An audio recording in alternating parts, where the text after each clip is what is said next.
Going back to the beeper story, when I first got into business, and like, all right, here's the business card platform.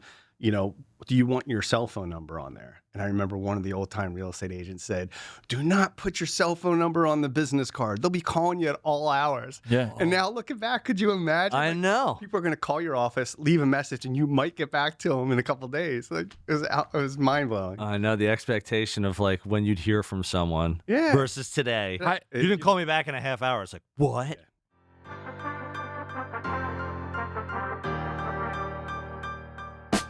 Welcome to the podcast dedicated to real estate, insurance, and building your business.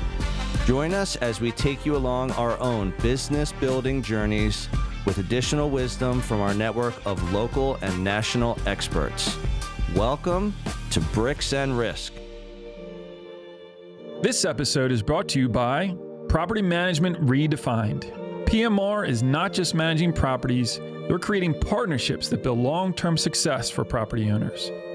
John and his team can be reached at manage@gopmr.com or by phone 267-753-6005. Tim. Yes, Sean. Who's a good client for PMR? Property Management Redefined is looking for property owners who value three things: accountability, reliability, and a results-driven approach. They want to maximize returns, but still provide client and tenant satisfaction. There's a lot of property managers out there. Yes, there are. What does PMR do really well? Biggest thing is they're seamless and they're worry-free. So with that approach in mind, it allows the property owner to put their trust in PMR and know that the results will be there. The other thing I think a property owner is really going to value because they do it so well is that they have a local expert team, boots on the ground, managing your properties and your tenants' expectations every day so that you feel good about your investments. We have millions of listeners out there. Tens of millions. If they want more information, how do they find PMR? Right here, guys. Reach out to John Sachs and his team at Property Management Redefined. They'll take good care of you.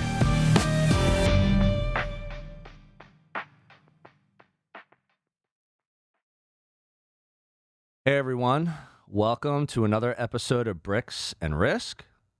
I'm Tim Garrity. And I'm Sean Mooney. Today, Sean, we have a real estate superstar with us, local guy. We have Mark Malfara, realtor with Berkshire Hathaway HomeServices. What's going on, Mark? You make me blush. Yes. Love it. All right. So Mark has extensive knowledge of Philadelphia and the surrounding suburbs, providing real estate services to clients and tours to relocation clients since 2003. He has a passion for the residential real estate industry and takes great pride in helping his clients, whether it's their primary home, an investment property, or a private lending need. Mark is a lifelong resident of Greater Philadelphia, spending most of his life in some of our area's finest neighborhoods, 14 years in Fairmount, 14 years in Mount Airy, Chestnut Hill, 7 years in Manioc, Roxborough, and currently 16 years in Springfield Township, Montgomery County, just down the street from me. That's right. He owns several investment properties, purchasing his first home at the age of 23, still owns it today. Roxborough. That's right. Yeah, baby. And recently purchased a home in Brigantine, New Jersey. The teen. Congratulations. Thank you. Mark is married to his wife, Val, and is the father of 3 children, triplets, Brody, who's now in the Coast Guard, and then Fiona and Ariana, who are both at Westchester University. He loves biking, golfing, bourbon tasting, and IPA drinking. Sounds like our kind of guy. I thought we'd have a few pops here today, but... Oh, man. Why didn't we think of that? We just went with Mooney's shirt. That was the excitement. All right. So fun fact, at East Stroudsburg University... Go Warriors.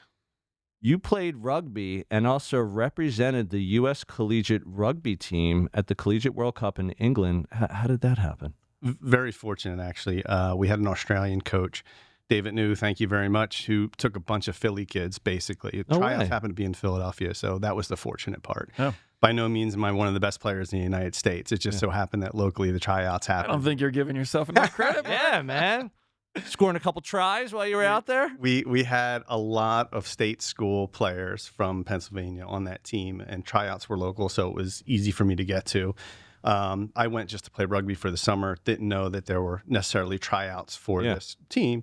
Coach took a liking to me, like what I was doing out there. At the time, I was very confident. I had total disregard for my body, so I was throwing it all around, lots of injuries, whatever it was, but concussions and everything. But it worked out, and it was just an awesome experience to be in that crew.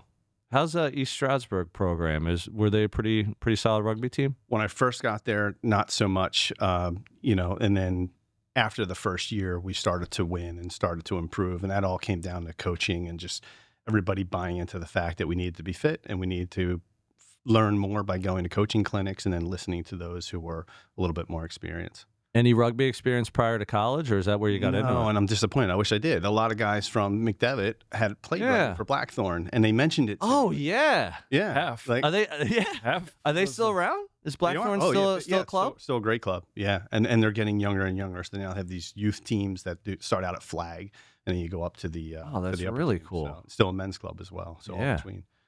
Oh, I love that. Cool. Well, you are a rock star agent. Let me just say that. Super successful. But you also have a private lending business. I have some knowledge of that because I invest in real estate. The heck did you get into private lending? Like, what's the story there? So, like real estate, it's a spider web of connections and relationships. So, there's a lot of people that I need to give thanks to. So, from those connections to get me into private lending, it started out with CJ Fitzgerald. Shout out to CJ. Mortgage guy. McDevitt Pride. So, CJ introduced me to Chris McGarrity, who's in commercial real estate at the time. Chris introduces me to Brian Halligan, who's doing flips and getting into commercial stuff and development. Shout out to Brian Halligan. Brian gets me into private lending. And then another friend of mine, Kerry Bocelli, introduces me to Jim Lee, who's a shout out to Kerry Bocelli with Compass. Right. And then Jim Lee is a mortgage broker who also does private lending. And then just between all those connections, we started to team up and get business relationships, and it worked out really well. All right. So you're learning about it, like people are like in this space. I mean, residential real estate, more than a full-time job. If you're good at it, you can make a lot of money. Why did you jump into private lending? Like, what was it about it? It was a little bit more passive than the day-to-day grind of real estate. So if you find a good operator who can operate their projects, it's, hey, let's vet them out. Are they a good candidate to lend money to? They have their own money in the deal? And what is the project, and is there value in the project? So if all those, are looking good, you're lending someone money who has skin in the game, that if they default, you either take the property back or they have enough money in the game where they're not going to. They're going to hustle. They're going to make it happen one way or another. They're going to get to the settlement table. Yeah. So that was a little bit more passive of just collecting interest checks either monthly or when the project ends, getting your interest at the end. And they kind of grown, it just started with 1 or 2 guys, and then it became 5 guys. And then when I teamed up with my other partner, Jim Lee, we both have access. Shout out to Jim Lee. Many, many people. And it's grown over time. So, and then that's where the compounding kind of comes in. If you take from one deal to the next, if you keep getting a little bit bigger slowly, over time and build your portfolio, it becomes almost like having a rental check coming in at the end of the month. So, guess where he bought his shirt? At the Army Navy store. Harley Davidson store. Yeah. Right. One of the two. What, I don't even know. What, you got to go like 3 layers deeper on this with private lending. Are you putting your money in? You're lending out your money? Are people coming to you? Like, where are they finding you to say, hey, I've got a deal? Is it all word of mouth? Can you just go a little bit more into what the mechanics are within this? Yeah, it's all of that. So it first started out with just my own money, whatever little bit of cash I had to put into those deals. Yep. Then I was like, well, why don't I get a line of credit on my house? I can use the bank's money. Let's just say when interest rates were 3.75%. Right. And if I can charge a couple points on that, and if I can lend it at 10%, I'll just make there's an arbitrage of that in between. Yeah. Now interest rates have gone up. I still use my line of credit to invest, but I try to use cash where possible. Nice. Just to keep those interest rates in line. I do also bring in other investors. So we backfill with friends, family, people we meet. So if we go out and service a loan for $100,000, I put my own money up front. And then I send an email out to my investors, friends, family, whatever it may be. Get the emails. Yep. Yeah, you're on the email list. and just say, hey, we just closed on a loan for $100,000. I want to keep $25,000 in. Does anybody want to fill the other 75? You can do it with 25, 50, 75. You can take a part of it. You can take all of it, and everything's documented with notes and things like that. Yeah, that's great. What are the returns? Like now we're sitting at 6%, 7%, whatever the mortgage rate would be. So you're in it for 25. You find 3 other people to come in at 25. The investor's going to do his purchase, flip. He's out in 100 days. What's the return on? So I know they vary, but typically when someone asks just a blanket, what's your rate and fees? We're 13% interest and 3 points. Now that could vary depending on how much money they have into the deal themselves. Yep. What their experience level is, how many deals they've done that have been successful, and how many defaults they may have had. So if I close on a deal at 13% interest with the investor who's doing the flip, I'll go try to backfill that at 10%. So I'm still making a servicing fee. So it's not my full 13% or 10%. Yep. But if I can make 2 or 3% for the servicing of the loan, charge some points, and then the friends and family are in at 10% for doing nothing and just kind of passively collecting the income, it works out well for everybody. How do I get on your email list? I've had you on the email list. Jeez. You will be on the Can you imagine if you rolled into a meeting with Jim with that shirt on? Hey, Jim, I'm here to invest. He's like, I'm investing in Texas. You'll be nothing against Texas. A lot of oil down there. Yeah. All right, that's super interesting. So wait, okay, one more, and I promise this will be Sure, go ahead. Like, are you actively looking for? Is it just passive stuff that comes your way? Are you actively pushing it? Like, are you hey, doing this is lead what gen? I'm doing. Like, I would say that we have not turned the faucet on from a marketing perspective. So it's all relationships that we currently have and repeat borrowers, and then occasionally someone new will come to us, or people in my office know that I'm doing this. Sometimes the mortgage guy will come to me and say, hey, this is a non-conventional loan. We can't touch this. Is this something that you can do for us? Now, it cannot be residential. So it's all commercial loans. We don't deal with residential. Right. Oh, everything's commercial. Yeah. So it has to be investments, flips, rentals, business loans, things like that. But it can't be for a residential purposes. Oh, interesting. Yeah. Okay. Dude, super cool. All right, let's talk about real estate. Yeah. So you didn't get into real estate right out of college. You had another job or two right before you got into real estate? Had quite a few, yeah. Yeah, well, there we go. What were you doing? Okay, so you finish your rugby career. You get out of college. What was your major, by the way? So it was business management, but focused towards hospitality and recreation. So recreation and leisure services was the topic or the title of the degree. You had a really fun job when you got out, right? It was. So I did my internships at 2 different resorts. So I did one at the Breakers Resort in Palm Beach, which is world renowned. Nice. Then I did another one in Tampa at Westin Innisbrook. When I was at Westin Innisbrook, the older, I called them counselors, they actually were employed by the recreation department, would always talk about this guy who was an intern the year prior. And I was like, well, what is this guy doing? They're like, well, he just left us and he's got a job on a cruise line. He works for Royal Caribbean. I'm like, how the heck did he do that? He's, can I talk to him? Yeah. And I said, well, here's his parents' number, the landline back to the house, because we didn't have cell phones back then.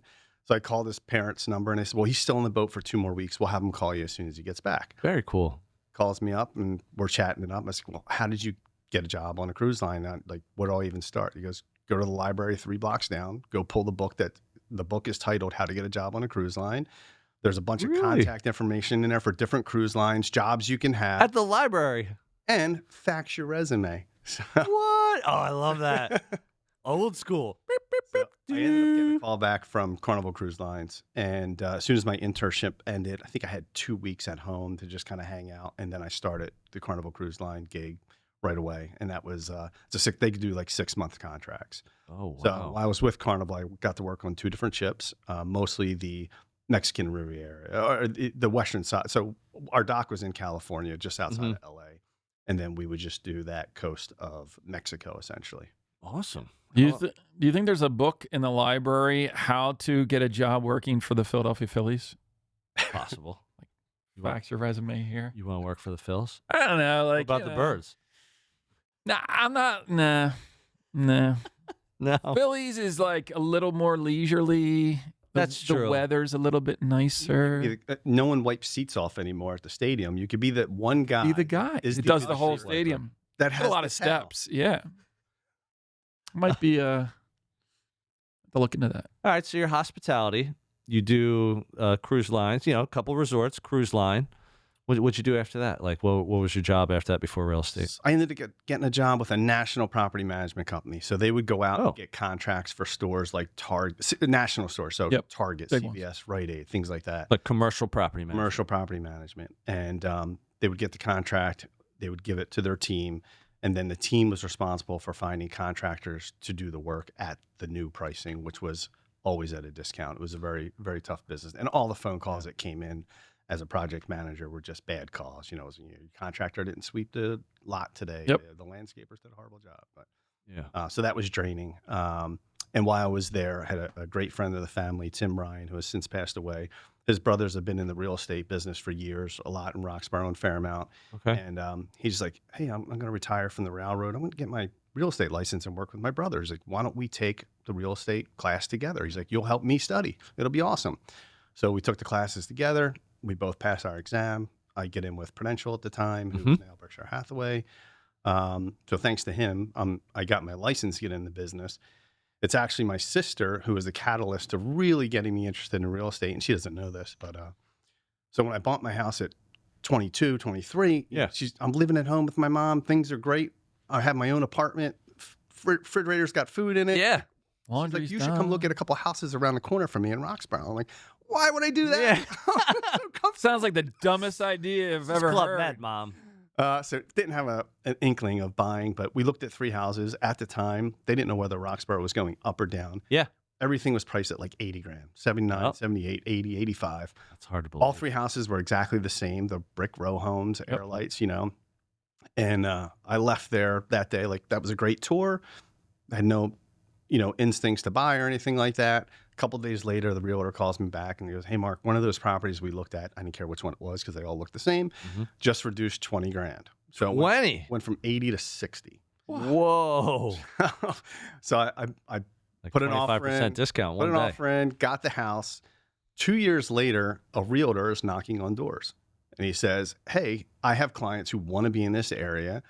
At the time, I think he said they'd be willing to pay $125. This is like 2 years later. I mean, Roxborough, that's when it just started to go on the upswing. Yeah. Double your money in a couple of years. Pretty good. Geez. I'm like, I should buy 10 of these. So then my goal was like, I should have 10 rental properties that, never matriculated to 10. You kind of just like stumbled into it. Yeah. Oh, absolutely. Friend got you interested. Yep. Mom being a good mom's like, hey, let's invest, Exactly. buy something, which was very good advice. Mom helped me out. She gave me a little bit of money for closing costs. Awesome. So it all worked out great. I house hacked, so I always had roommates living in the house. So I was paying for the renovations. They were kind of paying for the mortgage. Yep. So that all worked out well. And then the values in Roxborough just continued to increase. And I still own that house today. So I bought it in like 1999, and I still own it today as a rental. All right, so you get into real estate. You're with Prudential. You're doing some, let's call it investing on your own. House hacking is investing. Yeah. Like, you're getting the house for yourself. You're like, I want to live here. It makes sense. Like, it's great. It's mine. I can do what I want with it. I have my freedom. It makes sense financially. Then you got friend or friends coming in, paying you rent. So now you're a landlord. You're like, this is cool. So when you started Prudential, were you kind of just starting with like the traditional route, like friends and family when they need me, but were you also going down the investor path at all? Like, were you finding investors and trying to like help them acquire and or? Not initially. So when I first got into the business, I kept my full-time job with the property management company for 2 years. Oh, smart. So I was able to get my feet wet in the real estate business. I can work the floor. I can answer the phones. More importantly, I became known as the guy in the office where Mark won't turn anything down. So everything that was The grinder. the garbage can, right? Yeah. Like, Mark will do it. Mark will do it. yeah, it's like, they would literally say, I don't work in this price range. Would you like to take this? Mark will do it. So that's how I built my business. And I did a lot of rentals because I was familiar with Roxborough at the time. I still do rentals. So do I. I love it. Here's Mark's beeper number. Dial him up. I have a story about that in a second. Yes, please. So I made my business off of not turning down business. And I still It's a great way to start, though. You learn the business. You kind of deal with all kinds of different people. I mean, it's just, a way to get in quick and really get the know-how. And a lot of those deals weren't easy deals because nobody else wanted them. Right. They were difficult clients. Low price points, whatever it is. So it was a great learning experience right off the bat. I mean, talk about like the school of hard knocks and learning on the job. Yeah. I mean, it was, Learning by doing. yeah, it was fire. Follow. I used to say, just fall on my face and get right back up. Fall on my face, get right back up. Yeah, but you speed up because if it's difficult deals, you're learning so much more Yes. and so much quicker Yep. that when you get the routine stuff, it's like, Yeah. And even to this day, like when a lot of people get in the jam, they'll like be like, ask Mark. He's probably had that problem before. Nice. I'll bail you out. I'll tell Mark you what will he know. did. So going back to the beeper story, when I first got into business, they're like, all right, here's the business card platform. Do you want your cell phone number on there? And I remember one of the old time real estate agents said, do not put your cell phone number on the business card. They'll be calling you at all hours. Yeah. And now looking back, could you imagine? I know. People are going to call your office, leave a message, and you might get back to them in a couple of days. Like it was mind blowing. I know the expectation of like when you'd hear from someone versus today. You didn't call me back in a half hour. It's like, what? Yeah, exactly. thought you were dead. What happened? Awesome. All right. So you're big on routine. Mm-hmm. So here's one for you. Are you an all day routine guy? You more of a morning routine, night routine? How do you look at routine? Morning and weekly, right? It's, Okay. 4 or 5 days a week, waking up early, going to the gym. Yeah, talk about your morning routine. Like, what are some of the things you do to like get up every day, like get ready, Very get habitual. I mean, so it's Monday, Tuesday, Planet Fitness. Wednesday, basketball. Nice. Thursday, Friday, Planet Fitness. Occasionally, if the weather's nice on a Friday, I have a group of people. We'll send a text to each other like, "Hey, the weather's nice. Can we get out at 3:30 for a bike ride?" And of course, we'll end at Conshohocken Brewery or something like that. So Nice. it's a little social gathering. And then on the weekends, I'm not hitting the gym, but I'll be doing something else. If a bike ride comes up or something along those lines, maybe I'm bringing team some pickleball or something. We'll see. We'll see. Listen, I can't imagine Mooney playing pickleball. when you say early morning routine, you're gonna have to come out with Uncle Tony one night, and I want to go out with Uncle Tony. we go to the Elks. We go out. We end up in Atlantic City because the bars are open 24 hours. So that's when you say early morning routine. And you can gamble. I lose you at early morning. Because early morning is during the week. It's 5:30. Wednesday is 4:30. So Wow. I thought you meant like 3 o'clock early morning, no, where we go to Tony's Baltimore Grill. but bedtime is 9-ish. Yeah. Hey everyone, this is Tim, your favorite Bricks and Risk co-host. But don't tell Sean. I hope you're enjoying this episode, and I'll get right back to it in a moment. Our audience grows through word of mouth, so if you would please take a moment of your time and give us a review on the platform you're on, that would be fantastic. Please also help spread the B&R word by sharing your favorite episode with a friend. We greatly appreciate your time and trust. Now, back to the show.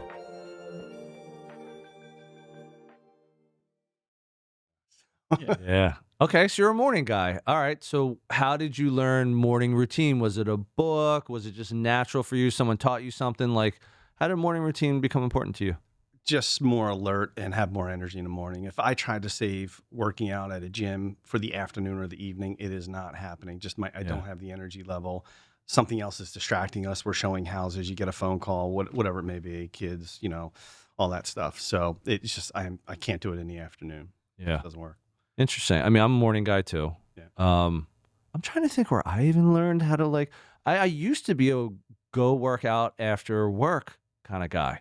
Like you get off, maybe you got off early on like a Friday, I go to the gym at like 4 o'clock or something like that. Or it's like, hey, you get off normal time, like 5:30, you're at the gym at 6.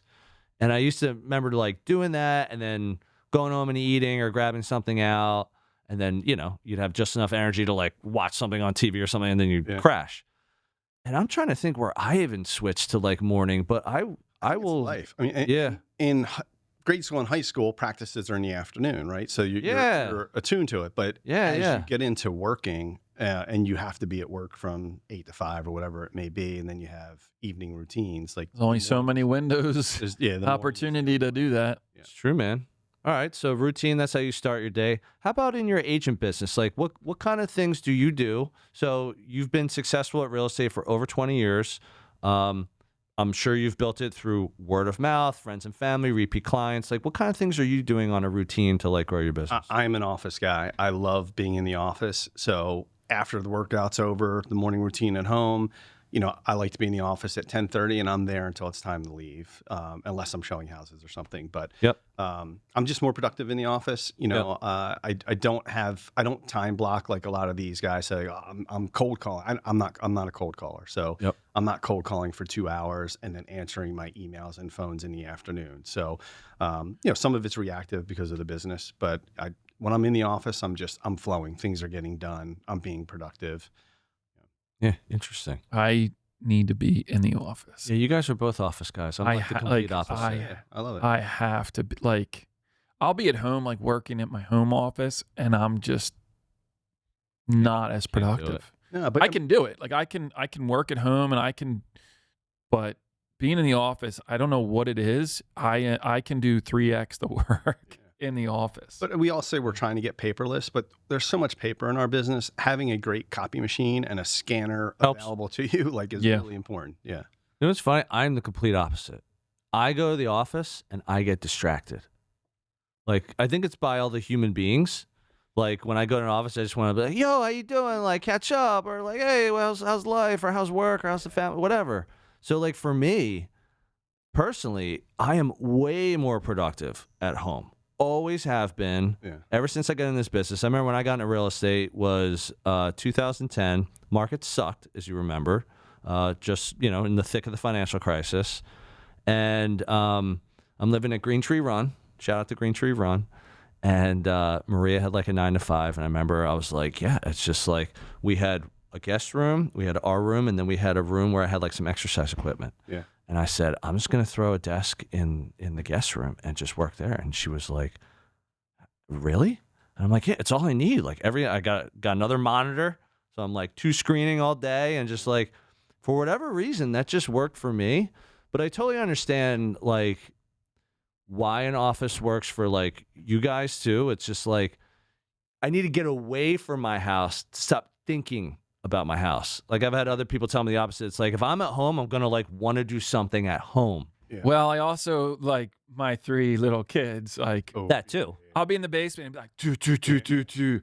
Dad, let's go throw the football. I'm like, no, like it just doesn't quite work. Unlike you, like I can see you like talking to everybody and getting to know everybody and being a little chatty. When I'm in the office mode, my desk, you get the blinders, faces the wall, not glass, so I can't see who's coming behind me anyway, and I'm not very engaging unless I get out of my office and walk somewhere. And in that case, I'll say hi to somebody, but I'm not at the water cooler. Like you're controlling the fact that like, you got your vision right here. Anything's happening around you, you're like just I have no problem sitting at my desk for 5, 6, 7 hours, just head down and doing stuff. So. Yeah. It's awesome.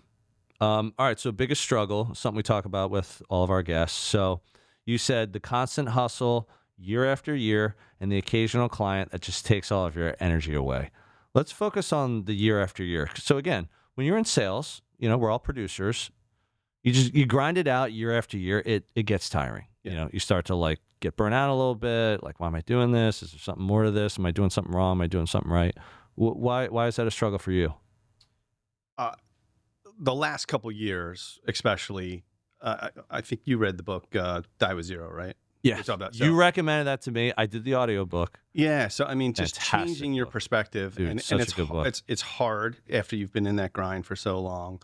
But seeing people pass too young, things like that. And there's Die with Zero is about time blocking your events that you want to do, almost like your bucket list, right? You're not going to climb Mount Kilimanjaro at the age of 80. Could you do it at 60? Maybe. Could you do it at 50? Yeah, you could. So if that's your goal, when are you going to do that? Yeah. So it's not about spending all your money crazy without a purpose, right? There's got to be a purpose behind it, but also that you have a certain amount of time to do certain projects in your life, and you have to choose them wisely. Yeah. So, the Brigantine situation was one of those, right? Like, we could wait. I wasn't ready to buy. I could wait another 5 years, but at that point, how enjoyable for the next 5 years. Yeah. And then you got all 3 of your kids are their first year out of the house. You know, so you're like, now we have this as like their summer home. They can come here whenever they want. Are you guys planning to like go down there like all summer type of thing? Yeah. My wife's a school teacher and she's on sabbatical. So she has off this spring and next spring and the summers. So she's going to be down there almost exclusively. Phenomenal. Yeah. Dude, it's funny you bring up Die with Zero because I don't read books. Mooney knows this.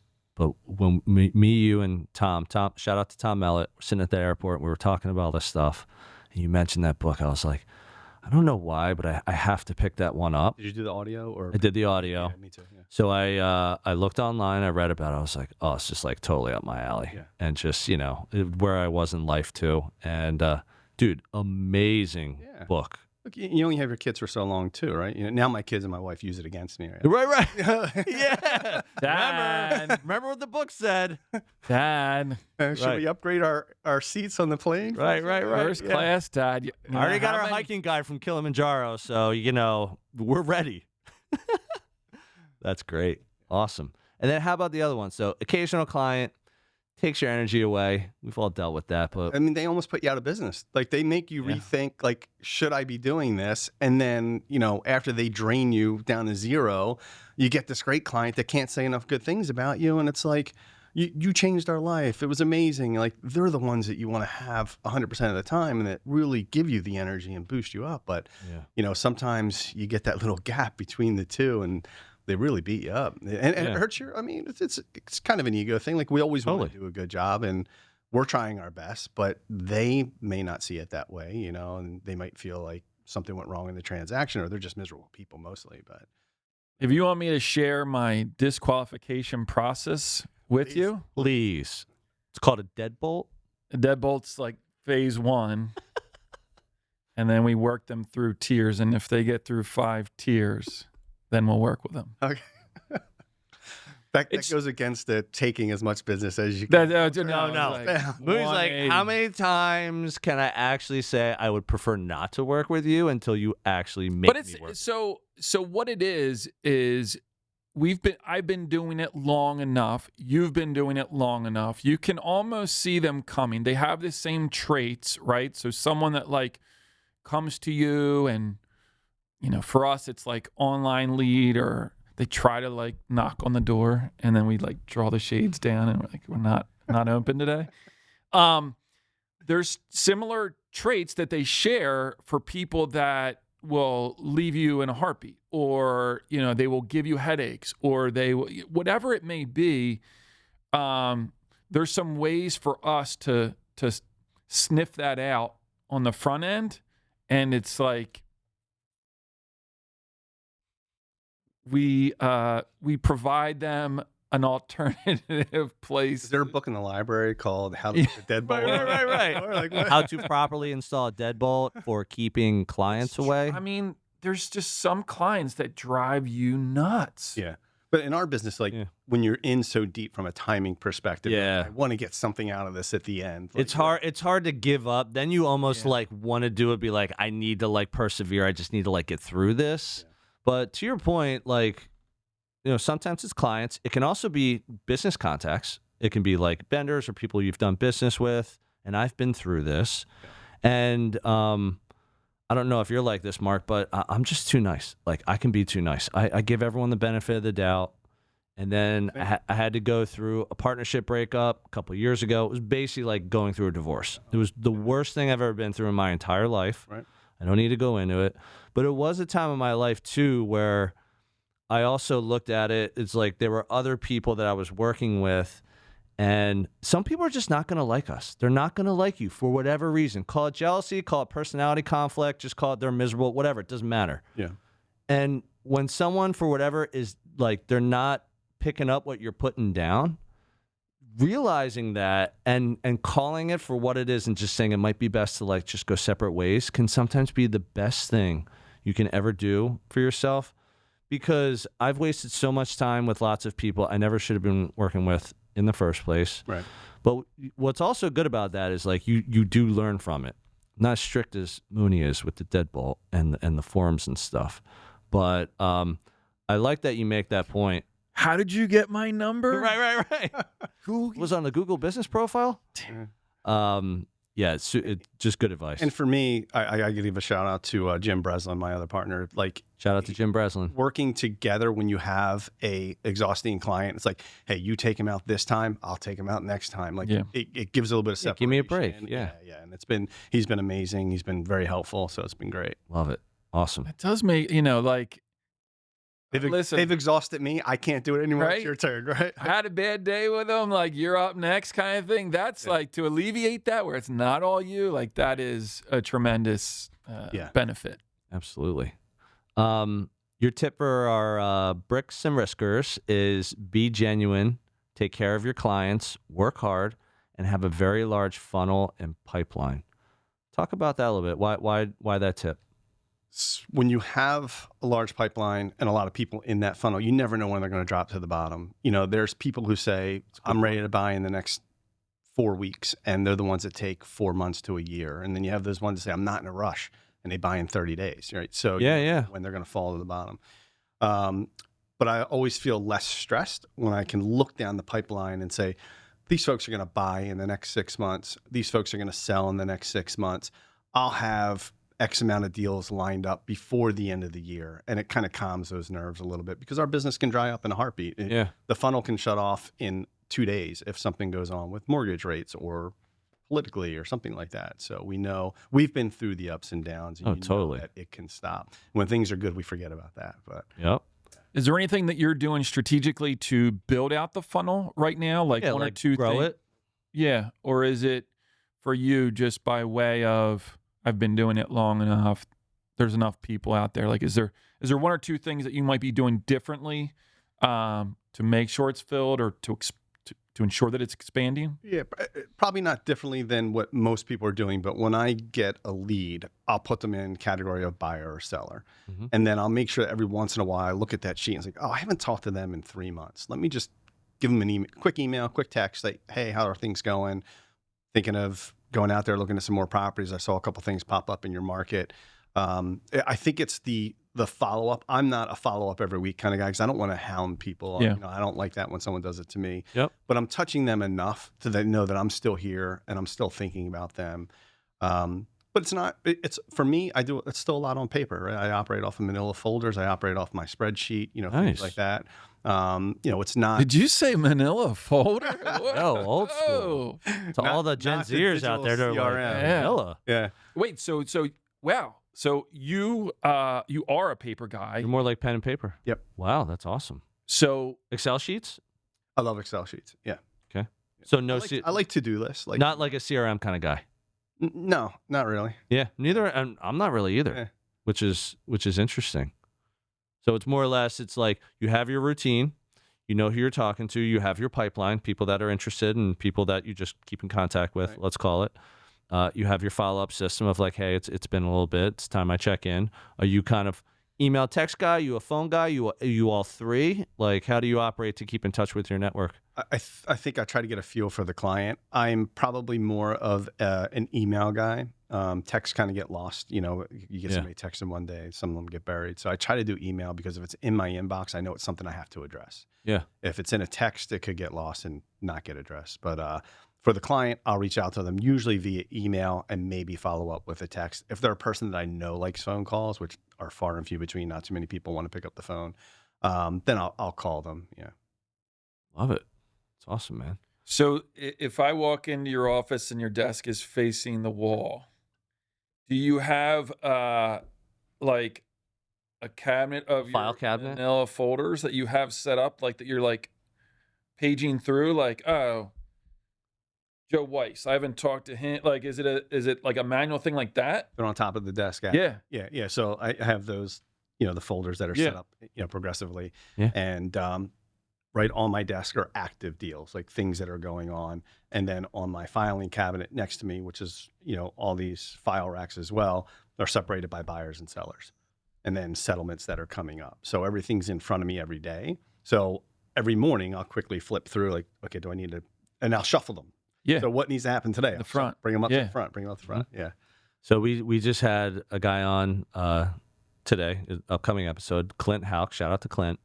One of the things that he says very much like that. He's like, I'm a very like fundamental foundational kind of guy. And we were talking about like shiny object syndrome. And people were like, I was making the example, well, what do you use for CRM? Like, how much is it? Like, how cool is it? Does it have AI? Does it have it? Like, everyone wants that next thing. They think that's going to make their business great. And as you just talked about, I'm similar. It's not about that. It's about, do I have people to talk to? What kind of rapport do I have with them? How often am I reaching out? Do they have what they need from me? Are they set up with an MLS auto search? Do they understand the pre-approval process? If they're an investor, did I educate them on the numbers or like private financing or whatever? Yeah. It is more about the pen and paper. Like really getting dialed into a sales business. This is what real estate is, what private lending is. It's a relationship game. You're trying to help people get to where they want to go. And in order to do that, you have to know them. You have to know how they like to communicate. You have to know how often, right. And it's like, if you just throw them into a CRM and you're like, yo, tell me next week. That may not be what they want. But if you walk in the office every day and you got your active people, right, you know what you have on your plate. Yeah. And the people that are gone get crossed out, and the people that are new get written down. I'll hold on to some folders for a couple of years. Yeah. I'll go back to them and be like, these folks never bought or sold. Let's give them a call. Let's see what's going on. They just weren't ready at the time. But there's a lot of these expos and events you go to, and they're always trying to sell you something, or someone comes into your office and speaks and like, you should be using this CRM because it's got all these bells and whistles and blah, blah, blah. And everybody gets all excited about it. And then I feel like, oh, am I doing a bad job because I'm not using that? And I'm like, well, no, I'm busy. Like I'm closing deals. I'm busy. I don't necessarily need that system, but they make you feel like you do. It makes you feel like a bad person, right? They're like, what? Yeah. Paper? Yeah, but it's also too is like what is the problem, right? That sometimes you have the solution in search of a problem. Like, yeah, I don't have a problem, right? So it's like, why do I need a solution? Yeah, why do I need something new? But there are people that, hey, I don't have a system. I don't have the folders. I need a way to engage with my clients. Right. Okay. How about this? Right. And then you start using it. But for you, it's like, no, I have my system. This works. And, I don't need that. But people are so in a rush to, go sign up for something that's new because they think that that system is going to fill their pipeline. It's going to make them money. And it's not always the case, right? So like we have an internal CRM system, and I'll get alerts every day. And it's like, you should reach out to these 4 people. And I look at it and I'm like, why? Yeah. It doesn't make sense for me to reach out to these 4 people. So I'm going to like, I know better than you. No, not yet. Right. Or for whatever reason, the answer is no. Exactly. Yeah. Interesting, man. All right. So your quote was great, was get 1% better every day. Never stop learning. Keep an open mind. The compounding effect is a real life superpower. Why? First of all, was that a quote from somewhere? These are just things you like to say personally. So Darren Hardy, I think, had a book called The Compound Effect. So that was a good, easy read. And that got me thinking too. It's like, you don't have to go from 50% to 100% immediately, right? So if you're at 50%, get to 55, get to 60, just 1% better every day. Same thing with going to the gym. I mean, every day you're trying to push yourself a little bit more, run a little bit further, maybe a little faster, maybe lift a little bit heavier, but you're not going from 100 pounds to 150 pounds. You're going in increments of 5 or smaller increments. Yeah. But that's also true, when it comes to finances and investing. You want to grow your pot to where it's producing interest for you, and that interest accumulates every month. So maybe you're earning $100 a month, and that 100 goes to 150, and then before you know it, you're getting $1,000 a month from your investments, collectively. That's just kind of the way I try to live my life. And same thing with relationships, just try to grow them over time. It doesn't have to happen super fast. Love it. Awesome. All right. So before we shut this one down, why don't you tell our listeners and watchers where they can learn more about you and everything you got going on? Again, not super technical. I mean, you can find me on the Berkshire Hathaway website, but also I'm on Facebook. I have a business page and also a personal page. Don't use Instagram much, but I'm on there. Yeah, you are on there. LinkedIn as well. LinkedIn. Awesome. Cool. All right. That's all we have for this one, folks. Thank you for tuning in again to another episode of Bricks and Risk. See you next week. Thank you for joining us on another episode of Bricks and Risk. Our goal is that you walk away with 1 or 2 valuable nuggets, and we greatly appreciate you sharing your time with us today. You can find all B&R episodes on Spotify, Apple Music, YouTube, and anywhere else you get your podcast content. Until next time, keep learning and keep growing.